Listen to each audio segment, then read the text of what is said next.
better sound right, boys. What's up, Enigmaniacs? It's your girl Ina, back again with another deep dive. Today, we're tackling the highly anticipated premiere of HBO's Dune Prophecy. With its sprawling lore, gorgeous visuals, and a cast full of heavy hitters, the show had all the potential to blow us away. But did it deliver? Well, let's just say the sands are shifting on this one. Buckle up for my full breakdown of Episode 1 because there's a lot to unpack. So, Dune Prophecy takes us 10,000 years before the events of Dune, diving into the early days of the Imperium and the fledgling Sisterhood. We're in a galaxy just recovering from the Butlerian Jihad, a war where humanity wiped out AI and thinking machines after they nearly destroyed us. The show promises political intrigue, forbidden knowledge, and a peek at the foundations of the Bene Gesserit we know and fear from the films. Sounds epic, right? But here's the thing. Episode 1 spends so much time on heavy exposition that it feels more like reading a history textbook than watching a gripping drama. The writers seem desperate to teach us the lore instead of letting us experience it through the characters. And as a massive sci-fi fan, I'm all for world building. But this felt like homework. Let's talk about the issue here, the pacing of the first half.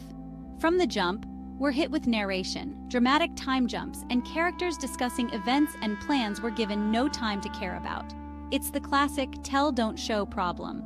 The Sisterhood, which should be fascinating, ends up dragging the energy down. Every conversation is a dense exposition dump about their philosophies or history, and it gets exhausting.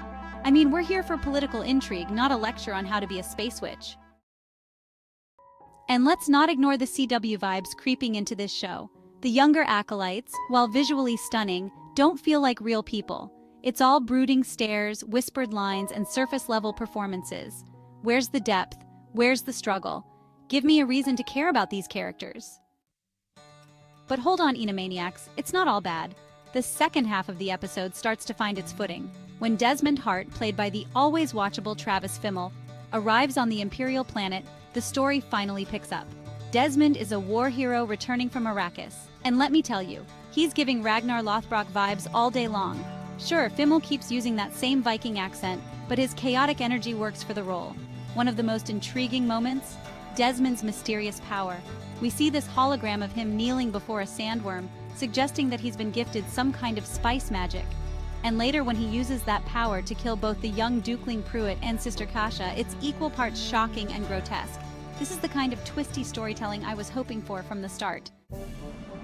Speaking of characters, Mark Strong as Emperor Javicco is fascinating. He's the opposite of a strong ruler, cautious, hesitant, and easily influenced. It's refreshing to see a galactic emperor who isn't just a caricature of power, but it also makes me wonder, how long can this guy hold on to his throne? Okay, can we take a minute to talk about that club scene? Ynez, her half-brother Constantine, and their sword trainer Kieran head to some Imperial rave, and it feels completely out of place. I mean, this is Dune, not Euphoria. It's a jarring tonal shift that does nothing to advance the plot or develop the characters. HBO, why are we wasting time on this? Now let's talk about wasted potential. The death of Pruitt, the young Dukeling betrothed to Princess Ynez, could have been a huge emotional moment.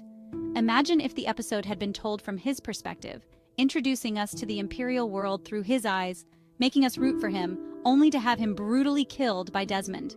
That would have packed a serious punch. Instead, his character feels like an afterthought. And then there's the voice. Apparently, young Valya just invented it on the fly. This feels rushed and undermines the idea that the Bene Gesserit developed this power over centuries of secretive practice. It's one of those details that makes the timeline feel a bit off. Visually, the show is a mixed bag. Some moments, like the sandworm hologram or the Imperial Palace, are absolutely stunning. But other times, the costumes and set design feel cheap, like the show is stretching its budget too thin. For a story set 10,000 years in the past, I expected more creativity in how the world looks. Right now, it just feels like a reskin of Villeneuve's Dune films, and that's a missed opportunity. So here's my take, Enigmaniacs. Dune Prophecy has potential. The second half of the premiere gives us glimpses of a compelling story full of political intrigue, dangerous secrets, and morally gray characters. But the first half? A total slog.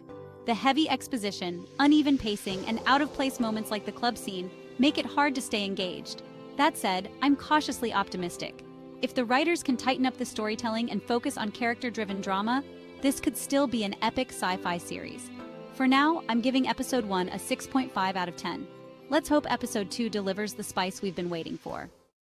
But now I want to hear from you, Enomaniacs. What did you think of the premiere? Are you intrigued by Desmond's mysterious power? Did the Sisterhood's endless monologues put you to sleep? And seriously, what's your take on that club scene? Let me know in the comments below. Don't forget to smash that like button if you enjoyed this breakdown, hit subscribe for weekly deep dives, and ring the bell so you don't miss episode 2's review. Thanks for watching, Enomaniacs, and remember, stay curious, stay critical, and stay sandy. I'll see you in the next one. Watch more sci-fi reviews, subscribe for weekly deep dives.